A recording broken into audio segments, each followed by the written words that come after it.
We begin with a growing epidemic among American children, and tonight a new recommendation on how hundreds of thousands of those kids should be treated. We're talking about type 2 diabetes, a problem that is confounding more doctors, families, and healthcare professionals every day. Now, the release of a new report offers new insight. Here's Tony Guida. Type 2 diabetes was never seen in young people as recently as 15 years ago. Now it's occurring with alarming frequency. Doctors know that a major risk factor is obesity. Beyond that, they were mostly in the dark about this disease. Very little is known about the right way to both prevent it and to treat it. A new study out today in the New England Journal of Medicine finds that the standard treatment for type 2 diabetes in children is ineffective because the commonly prescribed drug, metformin, effective in adults, has a high failure rate in children. But that a combination of two diabetes drugs is far more effective in treating young people.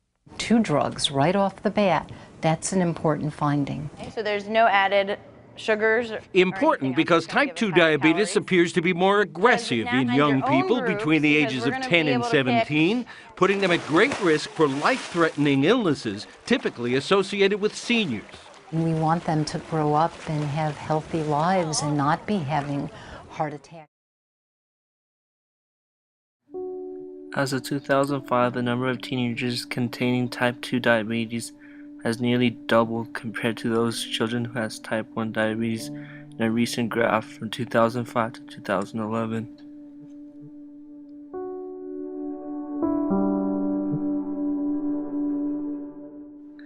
Type 1 and 2 diabetes is hereditary, but it is most often to see type 1 diabetes in young children and young adults.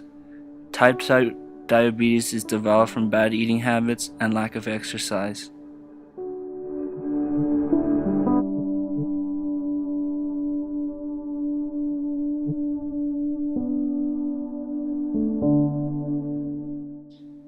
Although type 2 diabetes is genetic, it can also be developed through the lack of exercise and unhealthy eating.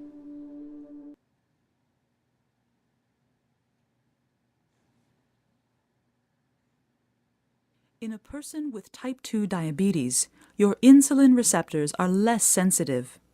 Though your pancreas continues to produce some insulin, it is not enough to meet your body's needs.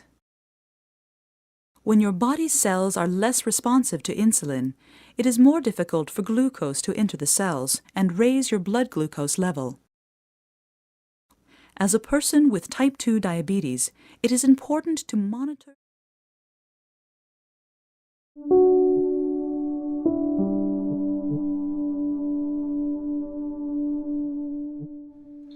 Type 1 diabetes is passed down through genetics, and in some cases gets passed down to a child or gets developed later on as a young adult.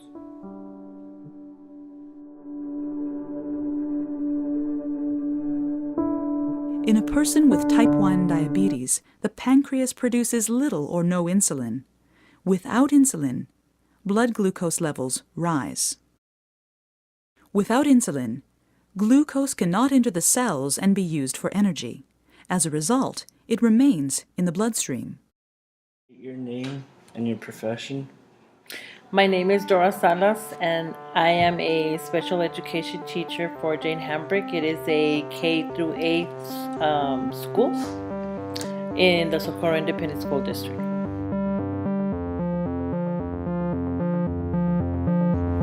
Yes, I do believe it because I have experienced it with the students from school.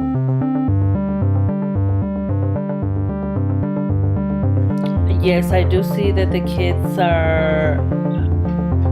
they don't exercise as much as what we used to when we were growing up.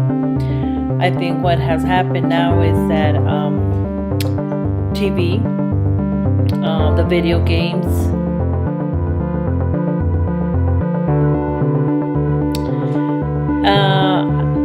that is a possibility that it could get them back into shape, but I think a lot of it has to do with the family environment.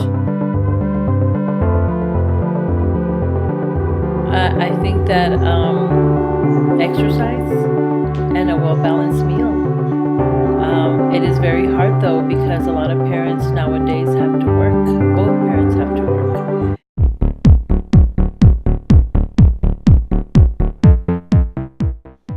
One way of preventing diabetes is by eating healthy, such as eating more vegetables instead of processed meats. Another way of preventing diabetes is staying active, such as swimming, running, or playing with the Kinect.